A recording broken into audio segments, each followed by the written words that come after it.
Let me tell you about the time I met my husband, Aaron. It was a regular Tuesday, and I was working at Marigold Fine China and Ceramics, surrounded by fancy dishes and glasses that cost more than my rent.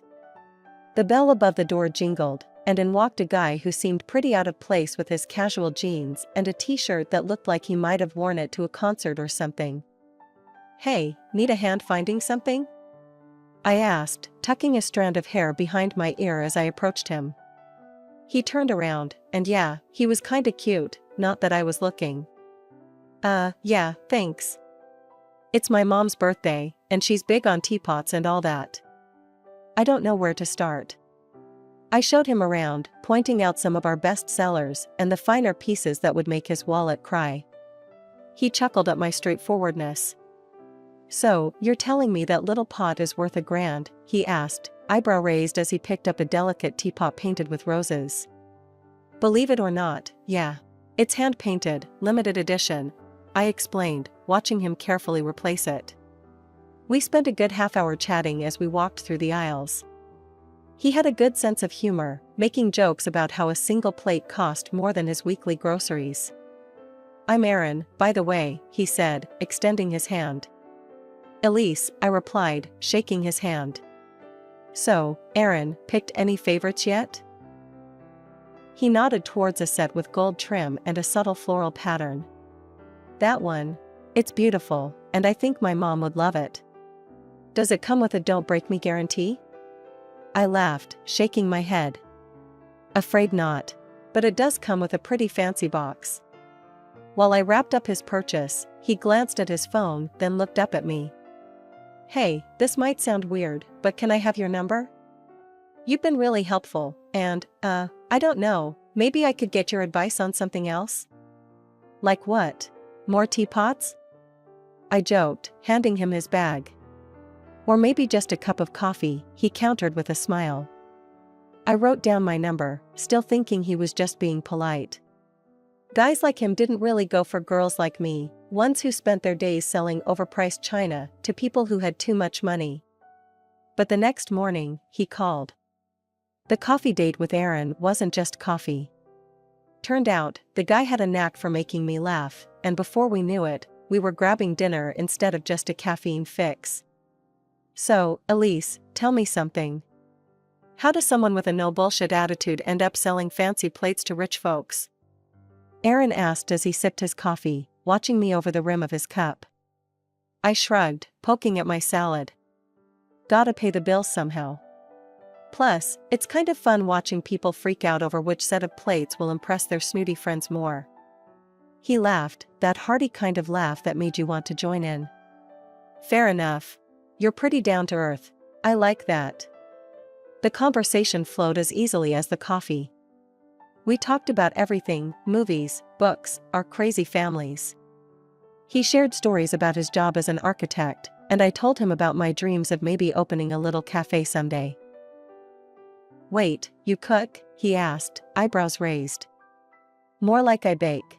Cupcakes, pies, you name it. My grandma taught me," I confessed. Damn, a baker and a plate expert? That's some combo. It felt good, you know? Being with someone who got my kind of humor and didn't expect me to be anything but myself. We started seeing each other more and more after that night: movies, walks in the park, the occasional concert when we felt like splurging. One evening, a few months in, we were at his place, a modest but cozy apartment he'd designed himself. We were on the couch, a movie forgotten on the TV, as we talked about our days. Today was nuts. This lady spent an hour deciding between two identical teapots. I mean, they were literally the same, Aaron. How does that even happen? I vented, still amused by the absurdity of it. He grinned, pulling me closer. Maybe she was just trying to make a perfect choice. Kind of like how I feel with you. That caught me off guard, and I looked up at him, trying to figure out if he was joking. But he was serious. "What do you mean?" "I mean, every day with you feels like I'm making the right choice. No second guessing, no regrets. It's easy with you, Elise." It wasn't just the words, but the way he said them, like it was the simplest truth in his world. That night, we kissed for the first time, right there on that couch, and it felt like everything just clicked. Months flew by, and soon a year had passed. Aaron and I were inseparable, and I knew I was falling hard. It was on our first anniversary that he surprised me. We went back to the same coffee shop where we'd had our first date. "Elise, I've got something for you," he said, handing me a small, beautifully wrapped box. Inside was a key. I looked up at him, puzzled. "It's a key to my apartment. I want you to move in, if you're up for it," he explained, his eyes searching mine for any hint of hesitation. I didn't need to think twice. Yes, I'd love to. And just like that, we started a new chapter together. Life with Aaron was as natural as breathing. He never made me feel like just a girlfriend. I was his partner, his equal. We had our moments, sure, like any couple. But even when we argued, it was never long before one of us was cracking a joke, breaking the tension. He loved my baking, always praising even my most disastrous attempts. "Elise, you could burn water, and I'd still eat it," he'd tease, and I'd throw a dish towel at him, laughing. That's how it was with us. No pretenses, no drama, just two people who got each other, building a life together one day at a time. When Aaron proposed, it was simple, no big dramatic gesture, just us on the couch with a ring and him saying, "So, you want to make this official or what?" I laughed and said yes, 100 times yes. The wedding planning flew by, thanks mostly to his mom, Judy, who was a saint. She helped me pick out the dress, the flowers, everything. Aaron's dad, Mike, was seriously ill with cancer, but he was hell-bent on being there. "Wouldn't miss seeing you in that dress for the world," he joked with a wink that made me blush and laugh. The big day was a blur of smiles and tears. Mike, pale but smiling, managed to make it. Every moment felt like something out of a dream, except for Aaron's sister, Claire. She was there, all right, dressed to the nines, and looking like she'd rather be anywhere else. During the reception, I caught her eye, and she just rolled hers, whispering something to her husband who looked just as uncomfortable. It stung, but I wasn't about to let her ruin my day. After the wedding, things settled down. Or at least, they should have. I got on famously with Judy. We'd go shopping, walk around the neighborhood, or I'd just come over and help her around the house. It was during one of these days that Claire's true colors showed even brighter. One evening, we were all at Judy's for dinner. The house smelled like roast beef and the laughter was plenty, except from Claire, who seemed to have her nose turned up at everything. "Elise, dear, can you pass the salt?" Judy asked, her smile warm. As I reached over, Claire muttered loud enough for just me to hear. "Still playing the doting daughter-in-law? Trying to butter her up for the will, are you?" I paused, my hand mid-air, then passed the salt to Judy. "I'm just here to help, Claire. You should try it sometime." She scoffed, sipping her wine. "I don't need to try anything. I'm not the one who came from a little shop, trying to play high society." Her words were like a slap, but I bit back the anger. Aaron squeezed my knee under the table, his way of saying he was there for me. Later, when Judy went to bed, Aaron confronted Claire. "What's your problem with Elise? She's done nothing but good for Mom." Claire's face hardened. "You're blind, Aaron. She's here for what she can get. That's what these people do." "These people?" I snapped, unable to hold back. "You mean people who work for a living?" "Yeah, I was a saleswoman. So what? At least I'm not pretending to be something I'm not." Aaron stood up, his chair scraping back. "That's enough, Claire.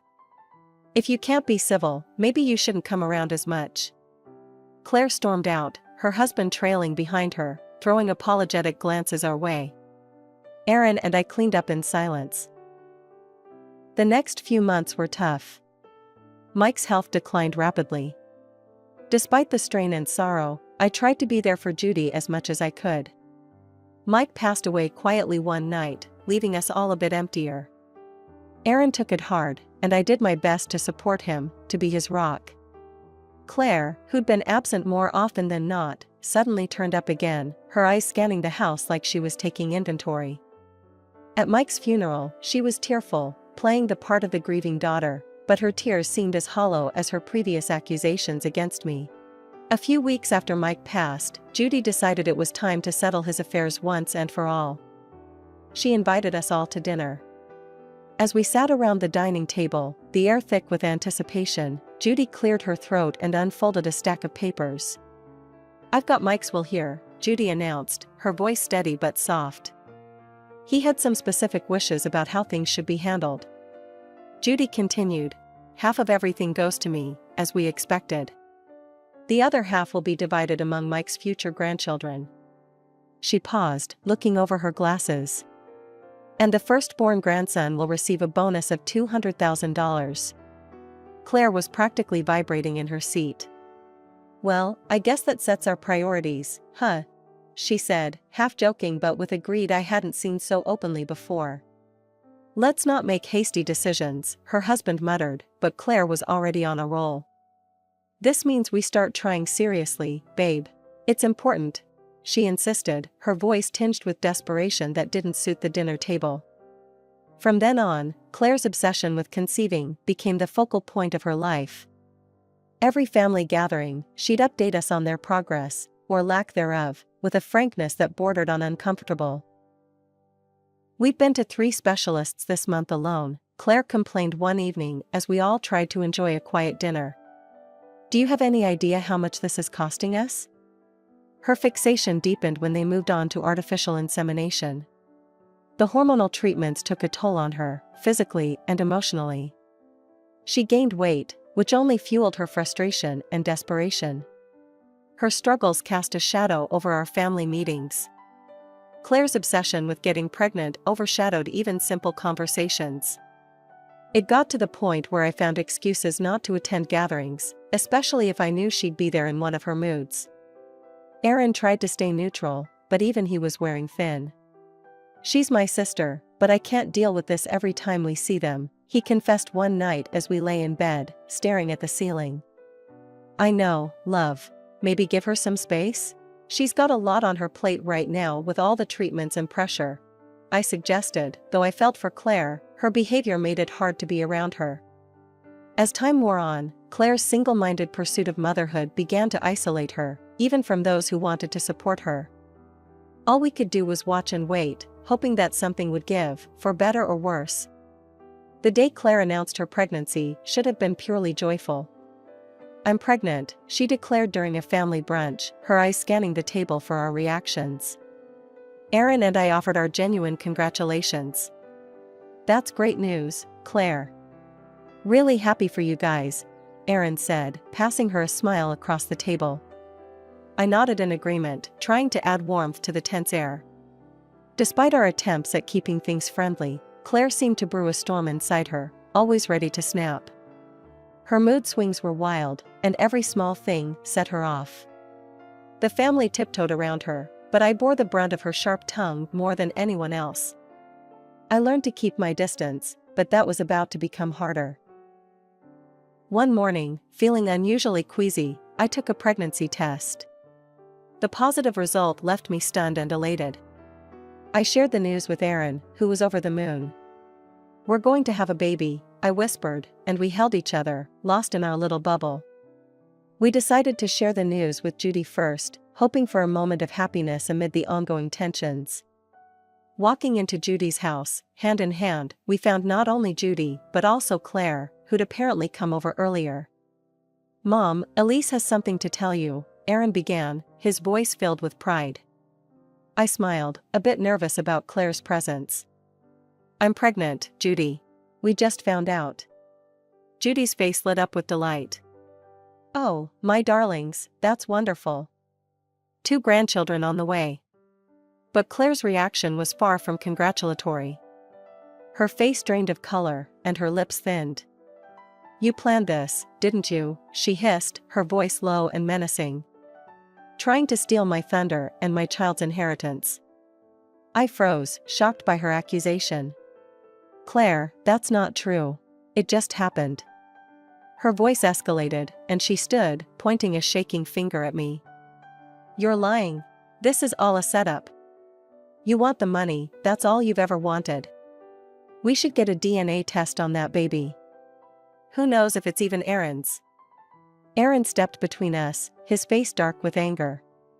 Enough, Claire. I won't let you insult my wife like that. You owe Elise an apology. Claire scoffed, her cheeks flushed with anger or shame, I couldn't tell. I'm not feeling well, she muttered, grabbing her purse and storming out, leaving a stunned silence behind. Judy reached for my hand, her eyes sympathetic. Don't mind her, dear. It's just the hormones and jealousy speaking. I tried to smile, but Claire's words had cut deep. Tears spilled over, and I wiped them angrily. I just don't understand why she has to be so cruel, I murmured. The joy of our announcement had been overshadowed by Claire's outburst, and though Judy tried to smooth things over, the damage was done.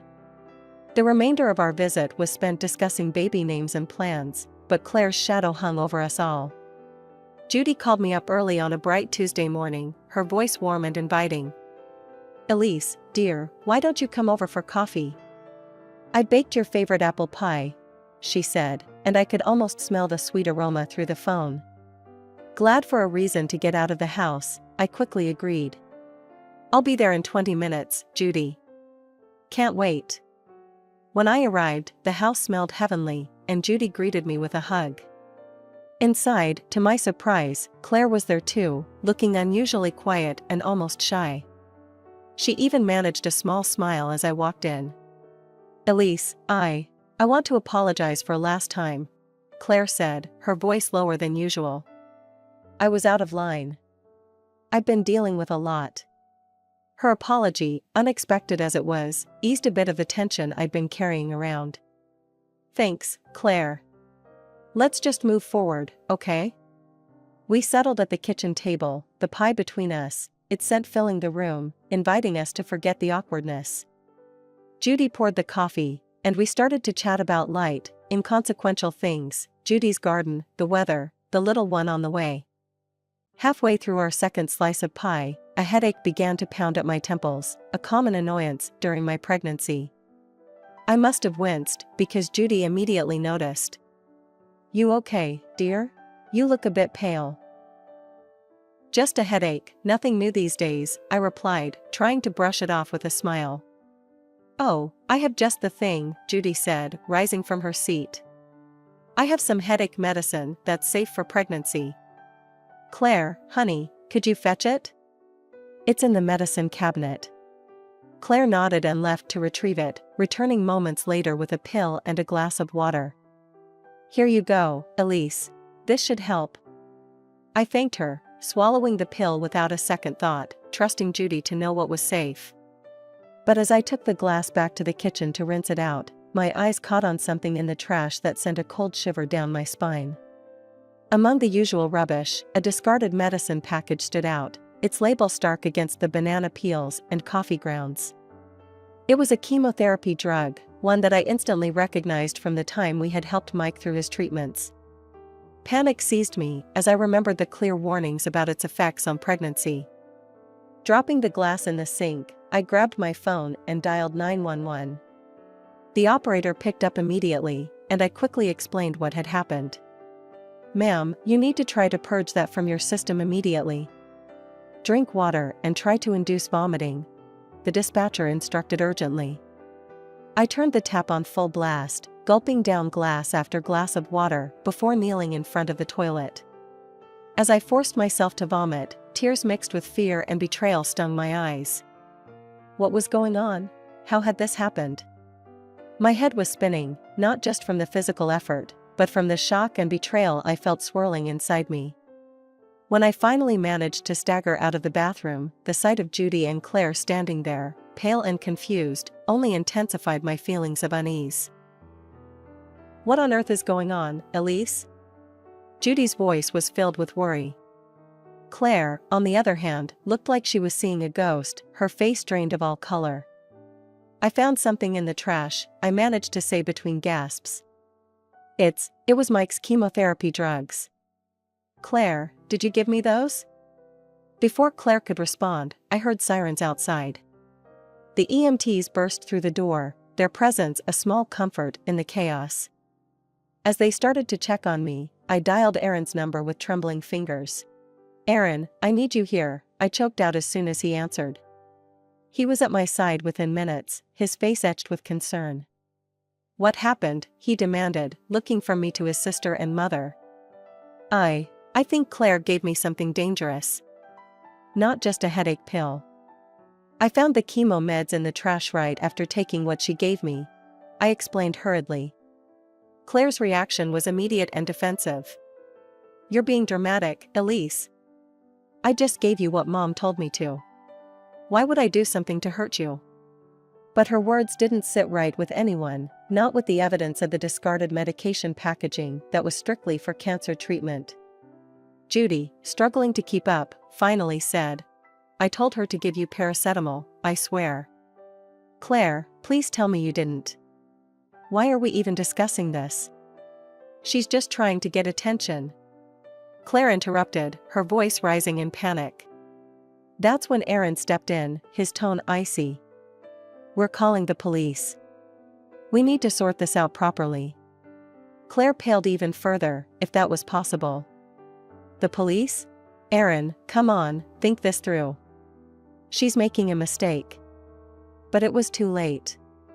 Aaron had already dialed, and within moments, the police arrived, adding another layer of seriousness to the situation. They listened to our accounts, their expressions grim. "Ma'am, we'll need to take that package of medicine for fingerprints," one of the officers said after I pointed out the trash where I had seen the discarded drugs. Claire seemed to shrink with every word the police said, her earlier bravado draining away as quickly as her color. Meanwhile, the ambulance team decided I needed to be at the hospital for a thorough checkup and possibly more treatments to ensure no residue of the harmful drug was left in my system. It was a surreal couple of days following the hospital scare. Sitting in the living room, still trying to wrap my mind around the recent events, the phone rang. Aaron answered it, his face tightening as he listened. When he hung up, he looked at me with a mix of relief and sorrow. "They arrested Claire," he said quietly. "Her fingerprints were all over the medication package." I felt a chill run down my spine. "What did she say?" "She claimed she'd touched those meds before, just moving them around in Dad's room," Aaron continued, rubbing his forehead in frustration. "But Mom told the police that wasn't possible. She said those meds were kept in a locked cabinet ever since Dad got sicker. Claire never had access until that day." A few days later, we found ourselves in a courtroom, the air thick with tension. Claire looked pale, her eyes darting around nervously. During the trial, the truth spilled out in the ugliest of ways. Under the pressure, Claire confessed. She admitted to trying to harm our unborn child to ensure her position in the inheritance queue. The courtroom was in shock. To make matters even more shocking, it emerged that Claire wasn't even pregnant. She had fooled everyone with a prosthetic belly, plotting to eventually adopt a child from another state to pass off as her own. Her deception ran deep, and even her husband was kept in the dark, told that their non-existent intimate life during her pregnancy was to protect the baby. Thankfully, the doctors confirmed that my quick actions had prevented any harm to our baby. Claire was found guilty and sentenced to 3 years in prison. Judy, with tears in her eyes, requested the court to adjust Mike's will, cutting Claire out completely. The judge agreed, and just like that, Claire's ties to her father's legacy were severed. Her husband, unable to stomach her betrayal, filed for divorce. Even Judy, who had always tried to see the best in her daughter, couldn't find it in herself to forgive Claire's actions. Months later, our lives took a happier turn. I gave birth to a healthy, beautiful boy, who had my eyes and Aaron's smile. He was our miracle after a storm, a sign that life could indeed be beautiful. According to Mike's will, he received the promised $200,000, which we decided to save for his education. One morning, sitting back, I watched our son play, his laughter filling the room, a stark contrast to the darkness we had faced. Aaron wrapped his arms around us, a silent vow that as long as we were together, nothing could break us. "Everything ended well, didn't it?" I murmured, leaning back against him. It did, he confirmed, kissing the top of my head. It really did. And in that moment, I knew that no matter what came our way, the love of our little family would always be our strength. We had weathered the storm, and now it was time to enjoy the calm.